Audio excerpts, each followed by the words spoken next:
Pernah nggak sih Anda lagi sendirian di ruangan tapi rasanya kayak ada yang ngawasin?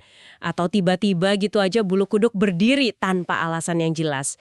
Kenapa ya otak kita ini sepertinya punya semacam jalur khusus gitu untuk hal-hal yang aneh, yang ganjil, dan yang berbau paranormal? Nah, pertanyaan itu kan yang bikin kita semua penasaran. Dan kebetulan banget, semua materi yang Anda kirimkan ini berpusat pada satu buku keren. The Science of Weird Shit, tulisan Chris French. Dia ini profesor psikologi.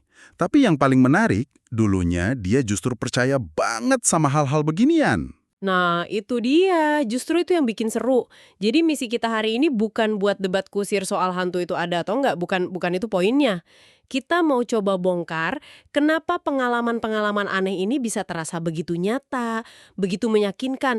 Apa sih yang bisa kita pelajari soal cara kerja otak kita yang luar biasa dan kadang-kadang suka iseng dari fenomena ini. Kita akan menyelami bidang yang disebut psikologi anomalistik. Betul. Dan ini penting untuk ditekankan di awal ya. Ini bukan soal menertawakan orang yang percaya. Justru sebaliknya, buku ini ngajak kita untuk serius menanggapi pengalaman mereka, tapi ngelihatnya dari kacamata psikologi. Untuk mulai, kayaknya kita harus lihat dulu deh perjalanan si penulisnya sendiri. Karena itu kunci dari semuanya. Oke, ayo kita bedah bagian ini. Perjalanan Chris French ini kayak cerita film loh. Waktu kecil, dia tuh penakut banget. Sampai umur 10 atau 11 tahun, dia masih butuh lampu tidur karena takut hantu. Terus pas remaja, wah, dia beneran terjerumus. Dia lahap semua buku Erich von Däniken soal alien kuno yang bangun piramida. Dan matanya melotot waktu lihat Uri Geller bengkokin sendok di TV. Buat dia waktu itu semua itu nyata, beneran. Sampai akhirnya dia nemu pencerahannya. Dia nggak sengaja baca tulisan-tulisan dari kaum skeptis, terutama dari seorang pesulap legendaris, namanya James Randi, alias The Amazing Randi. Nah, Randi ini mendedikasikan hidupnya untuk membongkar trik-trik sulap yang diklaim sebagai kekuatan gaib. Disitulah dunia French jungkir balik. Tunggu, tapi yang menarik bukan cuma soal dia jadi skeptis kan? Di buku ini dia cerita awalnya sikap skeptis dia itu kaku banget. Pokoknya, Hitam putih banget ya. iya, pokoknya kalau ada orang percaya paranormal, pasti orang itu kalau nggak penipu ya agak-agak miring lah. Gitu pikirnya. Tepat. Tapi seiring waktu, dia sadar pandangannya itu terlalu simplistis, terlalu gampang. Dia mulai mikir, oke, mungkin mereka nggak gila dan kebanyakan dari mereka juga bukan penipu. Mereka beneran mengalami sesuatu. Pertanyaannya bukan apa mereka bohong, tapi apa yang sebenarnya terjadi di otak mereka. Dan dari situlah dia banting setir. Dari sekedar ingin membantah, jadi ingin memahami psikologi di baliknya. Dan lahirlah ketertarikannya pada psikologi anomalistik. Jadi, apa sebenarnya definisi resminya? Biar kita semua di sini paham. Oke, di bukunya French mengutip definisi ini. Psikologi anomalistik adalah studi tentang perilaku dan pengalaman manusia yang berkaitan dengan hal-hal yang sering disebut paranormal, dengan asumsi awal bahwa tidak ada hal paranormal yang terlibat. Oh, oke. Jadi asumsinya ditaruh di depan ya. Kita coba jelaskan fenomena ini tanpa melibatkan hantu atau alien. Poin utamanya untuk Anda para pendengar berarti ini. Sekalipun hantu, telepati, atau UFO itu tidak nyata, perasaan orang yang mengalaminya tuh 100% nyata bagi mereka. Pengalaman subjektif itulah yang jadi dagingnya. Betul, dan yang bikin ini relevan, kepercayaan ini tuh bukan hal yang aneh atau langkah loh. Ini mainstream. Ada survei di Inggris yang dikutip buku ini, se-30 populasi percaya hantu. Di Amerika, angkanya lebih gila lagi, 45%. 45%. Iya, hampir separuh populasi. Jadi, memahami ini sebenarnya adalah upaya memahami bagian yang sangat mendasar dari cara manusia berpikir. Bener juga. Oke, kalau gitu ayo kita masuk ke contoh nyata yang paling sering kita dengar dan dibahas tuntas di buku ini. Sesuatu yang mungkin Anda alami sendiri, teror di tengah malam. Atau yang di sini kita sebut tindihan. Nama klinisnya sleep paralysis. Ini fenomena yang sangat umum. Tapi kalau nggak tahu penjelasannya, wah bisa jadi pengalaman paling mengerikan seumur hidup. Intinya, Anda merasa sadar, mata mungkin kebuka, tapi seluruh badan lumpuh total. Nggak bisa digerakkan, nggak bisa bersuara. Buku ini ngegambarin pengalamannya dengan sangat detail dan jujur ya bikin merinding. Ada 3 elemen kunci. Pertama, perasaan kehadiran. Ini yang paling aneh. Anda nggak lihat apa-apa, tapi Anda yakin yakinnya ada sosok lain di ruangan itu. Dan niatnya jahat. Lalu yang kedua, halusinasi. Otak mulai memproyeksikan gambar dan suara. Anda bisa melihat bayangan hitam di sudut kamar atau dengar suara bisikan. Dan yang ketiga, yang paling khas adalah sensasi tekanan fisik. Rasanya seperti ada yang duduk di dada, mencekik, bikin sesak napas. Buku ini bahkan mengutip kisah nyata Neil Albury yang merasa ada sosok kurus tinggi di ujung kasurnya yang neken perutnya. Itu terasa sangat-sangat fisik. Gila. Itu kedengarannya mengerikan banget. Kenapa otak kita ngelakuin itu ke diri kita sendiri? Kayak ada sirkuit yang korslet atau gimana? Analogi korslet itu sebenarnya cukup pas. Sebenarnya ini adalah kesalahan timing di otak. Gini, setiap malam saat kita masuk ke fase tidur bermimpi atau REM, otak kita secara otomatis melumpuhkan otot-otot tubuh. Ini mekanisme keamanan yang brilian, supaya kita nggak loncat dari tempat tidur waktu mimpi dikejar-kejar. Nah, sleep paralysis terjadi saat otak Anda sudah bangun dan sadar, tapi saklar untuk mengaktifkan kembali otot-otot Anda sedikit telat merespon. Jadi kita kejebak di zona aneh itu. Pikiran sadar, tapi tubuh masih dalam mode lumpuh saat tidur. Tepat. Dan otak kita benci dengan hal-hal yang nggak bisa dijelaskan. Pikiran Anda yang setengah sadar itu panik. Loh, kok aku nggak bisa gerak? Kenapa dadaku sesak? Karena nggak ada penjelasan rasional yang masuk akal saat itu, otak akan mengisi kekosongan itu dengan narasi paling dramatis yang bisa ditemukannya. Seringkali, ya ngambil sisa-sisa gambar dari mimpi terakhir Anda. Hasilnya, halusinasi monster, penyusup, atau makhluk gaib. Wow, jadi tindihan di Indonesia, nenek sihir tua di Kanada, dan mayat naik ke atas di Meksiko itu sebenarnya fenomena biologis yang sama. Hanya kemasan budayanya aja yang beda. Itu luar biasa sih. Persis, pengalaman neurologisnya universal, tapi cerita yang kita bangun di sekitarnya sangat lokal. Ini contoh sempurna bagaimana pikiran kita adalah mesin pencerita yang andal. Oke, itu kan pengalaman yang terjadi di dalam kepala kita ya, di kamar tidur kita. Tapi gimana dengan pengalaman yang seolah-olah datang dari luar? Dari sebuah tempat, kayak rumah kosong atau gedung tua yang katanya angker. Buku ini bahas itu juga kan? Tentu saja, ini studi kasus kedua, Rumah Berhantu. Buku ini membedah beberapa faktor psikologisnya. Yang paling dasar dan paling kuat itu ekspektasi. Psikolog Richard Wiseman melakukan eksperimen cerdas. Dia bawa dua grup orang ke tempat yang sama. Grup pertama dia bilang, tempat ini terkenal angker, banyak laporan aneh. Grup kedua, dia nggak bilang apa-apa. Saya tebak. Grup pertama pasti ngelaporin lebih banyak hal aneh. Jauh lebih banyak. Mereka merasa merinding, merasa ada hawa dingin, merasa diawasi. Padahal, tempatnya sama persis. Ini nunjukin betapa kuatnya konteks. Kalau Anda sudah datang ke sebuah tempat dengan niat mencari hantu, otak Anda akan kerja lembur untuk menemukan bukti yang mendukung harapan itu, sekecil apapun. Selain ekspektasi, ada juga soal trik mata kan, yang disebut pareidolia. Ya, ini favorit semua orang. Pareidolia itu kecenderungan otak kita untuk nemuin pola yang familiar, terutama wajah, dalam gambar atau bentuk yang acak. Ini mekanisme evolusi yang berguna. Lebih baik salah ngira batu sebagai beruang daripada salah ngira beruang sebagai batu. Saya jadi ingat waktu kecil, ada noda lembab di dinding kamar saya yang bentuknya persis kayak wajah orang tua galak.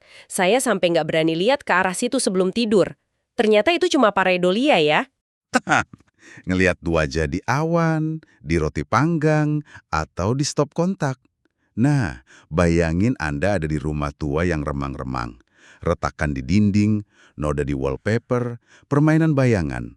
Otak Anda akan dengan sangat mudah menyusun pola-pola acak itu menjadi sesuatu yang terlihat seperti sosok manusia. Oke, jadi ada ekspektasi dan ada trik mata. Tapi ada satu lagi yang dibahas di buku ini soal trik perhatian, yang menurut saya paling gila. Eksperimen gorila itu. Inattentional blindness atau kebutaan karena tidak perhatian. Eksperimennya legendaris. Orang-orang diminta nonton video dan fokus ngitung berapa kali tim baju putih ngoper bola basket. Di tengah-tengah video, ada orang pakai kostum gorila, masuk ke lapangan, mukul-mukul dada, terus keluar lagi. Hasilnya? Sekitar setengah dari peserta sama sekali nggak lihat gorila itu. Sama sekali, padahal gorilanya ada di layar selama 9 detik. Betul, karena otak mereka terlalu fokus pada satu tugas, ngitung operan, sehingga secara harfiah menyaring informasi lain. Sekalipun informasi itu adalah seekor gorila. Ini bukan masalah penglihatan, ini masalah perhatian. Gila juga ya, berarti kalau kita udah yakin ada hantu di sebuah rumah, kita bisa aja ngelewatin penjelasan yang paling logis. Misalnya kucing tetangga yang jatohin pot bunga. Karena otak kita terlalu sibuk nyari tanda-tanda gaib. Tepat sekali. Otak kita menyaring realitas berdasarkan apa yang dianggapnya penting saat itu. Tapi dari semua faktor ini, ada satu biang kerok terbesar yang dibahas mendalam di buku ini. Cara kerja memori kita. Nah, ini bagian yang menurut saya paling meledakkan pikiran. Jadi, ingatan kita itu bukan kayak rekaman video yang bisa diputar ulang dengan akurat.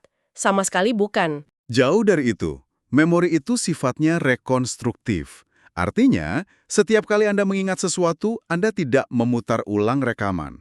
Anda secara harfiah membangun kembali kenangan itu dari potongan-potongan informasi. Dan setiap lubang atau celah dalam ingatan itu bakal diisi oleh otak Anda berdasarkan apa yang Anda yakini seharusnya terjadi. Buku ini ngasih contoh eksperimen yang bener-bener ngebuktiin hal ini. Eksperimen sians atau pemanggilan arwah palsu. Betul, Richard Wiseman lagi pelakunya. Dia ngundang sekelompok orang, beberapa percaya paranormal, beberapa enggak. Mereka duduk ngelilingin meja di ruangan gelap. Dan dia bilang akan coba manggil arwah. Lalu, dia melakukan beberapa trik sulap sederhana, bikin benda sedikit bergetar, bikin suara ketukan. Tapi dia sengaja tidak melakukan apapun yang spektakuler, nggak ada benda yang melayang. Dan setelahnya, apa yang mereka ingat? Ini bagian yang luar biasa. Saat diwawancara, banyak peserta yang dari awal sudah percaya sama paranormal dengan yakin bersumpah bahwa mereka melihat meja itu terangkat dan melayang di udara. Padahal, rekaman video inframerah membuktikan meja itu nggak pernah bergeser 1 sentimeter pun. Memori mereka telah menulis ulang kejadian itu agar sesuai dengan ekspektasi mereka tentang sebuah seans. Wow, jadi mereka nggak bohong ya, mereka beneran mengingat sesuatu yang nggak pernah terjadi. Ada lagi kan eksperimen soal sugesti yang lebih sederhana tapi sama kuatnya. Soal kunci yang bengkok itu. Iya. Eksperimen kunci masih bengkok. Peserta nonton video seorang psikis ngebengkokin kunci pakai kekuatan pikiran. Setelah naruh kunci yang udah bengkok itu di meja, si psikis cuma ngomong satu kalimat sugestif. Lihat, kuncinya masih terus bengkok. Padahal di video aslinya kuncinya udah diem, nggak gerak sama sekali. Sama sekali nggak bergerak. Tapi, mayoritas peserta kemudian melaporin bahwa mereka dengan jelas melihat kunci itu terus membengkok perlahan di atas meja. Satu kalimat sugesti sederhana udah cukup untuk menciptakan memori visual yang sepenuhnya palsu. Ini benar-benar ubah cara saya mandang ingatan sih. Artinya, setiap kali kita nyeritain sebuah kisah dari masa lalu, kita sebenarnya sedikit ngubah cerita itu. Kita bukan saksi yang bisa diandalkan atas hidup kita sendiri. Oke, jadi kita udah ngomongin tindihan, rumah hantu, dan trik memori. Tapi apa gunanya tahu semua ini dalam kehidupan sehari-hari? Kenapa ini penting? Ini ngebawa kita ke pertanyaan yang sangat penting. Apa konsekuensinya di dunia nyata? Kurangnya pemikiran kritis bukan cuma soal salah ngira bayangan sebagai hantu. Dampaknya bisa sangat serius. Buku ini merujuk ke situs bernama What's the Harm yang mendokumentasikan kerugian akibat pemikiran yang tidak kritis. Angkanya, wah, bikin shock. Seberapa shock? Kerugian minimum yang berhasil mereka dokumentasikan. Lebih dari 368.000 kematian, lebih dari 300.000 cedera, dan kerugian finansial lebih dari 2,8 miliar dolar. Tunggu, kematian. Dari mana angka itu datang? Contoh paling umum adalah orang yang menolak pengobatan medis yang sudah terbukti untuk penyakit serius kayak kanker. Dan sebagai gantinya, mereka milih pengobatan alternatif yang nggak punya dasar ilmiah. Mereka percaya pada testimoni atau klaim-klaim ajaib, dan keputusan yang didasari keyakinan, bukan bukti, itu bisa berakibat fatal. Dan ini bukan cuma soal kesehatan, ini juga soal perlindungan konsumen kan? Industri paranormal ini kan bisnis besar. Bisnis raksasa. Di Amerika aja, buku ini nyatat orang ngabisin 2,2 miliar dolar setahun untuk jasa psikis. Astrologi, pembacaan aura, medium gitu ya. Betul. Dan lebih dari 30 miliar dolar untuk pengobatan komplementer dan alternatif. Jadi, memahami psikologi di baliknya bukan cuma untuk muasin rasa ingin tahu. Ini soal ngebekalin diri kita dengan alat untuk bikin keputusan yang lebih baik. Soal kesehatan, keuangan, dan informasi yang kita konsumsi. Oke, jadi kesimpulannya, apa yang kita lihat dari semua materi ini adalah bagaimana pengalaman-pengalaman aneh yang terasa super nyata, dari tindihan sampai penampakan, seringkali bisa dijelasin oleh cara kerja otak kita yang luar biasa, tapi juga penuh bad. Lewat trik persepsi, perhatian, dan terutama memori kita yang ternyata lebih mirip seorang penulis cerita daripada juru kamera. Tepat. Tapi, buku ini nggak berakhir dengan kesimpulan yang rapi dan sederhana. Justru sebaliknya, French sengaja menutupnya dengan sebuah paradoks, sebuah cerita terakhir yang provokatif untuk bikin kita mikir. Kisah ini datang dari seorang skeptis terkemuka lainnya, David Marx. Apa yang terjadi sama dia? Dia mengalami serangkaian kebetulan yang begitu gila, begitu nggak mungkin, sampai dia sendiri namain itu The Chiswick Coincidence. Ceritanya panjang, tapi intinya, suatu hari dia lagi baca novel di sebuah pub. Tiba-tiba dia sadar, pub tempat dia duduk adalah pub yang sama persis yang lagi dideskripsikan di halaman novel yang lagi dia baca. Oke, itu kebetulan yang keren. Tapi ya bisa aja terjadi kan? Tunggu, itu baru lapisan pertama. Total ada 7 lapis kebetulan yang saling terkait dan terjadi padanya di hari yang sama. Semuanya berhubungan dengan novel itu. Setelah mencoba menghitung probabilitas matematis dari semua kejadian itu terjadi bersamaan, Marx, seorang skeptis sejati, sampai pada kesimpulan yang mengejutkan. Apa kesimpulannya? Dia nulis dan saya kutip langsung dari buku ini. Peluangnya begitu astronomis sehingga seseorang harus mempertimbangkan kemungkinan penjelasan paranormal. Tidak melakukannya akan menjadi irasional. Wow, itu datang dari seorang skeptis garis keras. Dia bilang justru irasional kalau tidak mempertimbangkan hal paranormal. Tepat, itu paradoksnya. Jadi, pertanyaan terakhir yang ingin kami tinggalkan untuk Anda renungkan adalah ini. Mungkinkah ada sebuah titik di mana suatu kebetulan menjadi begitu tidak mungkin, begitu di luar nalar, sampai menantang semua penjelasan psikologis dan rasional yang kita miliki? Dan kalau itu terjadi pada Anda, apa yang akan Anda lakukan?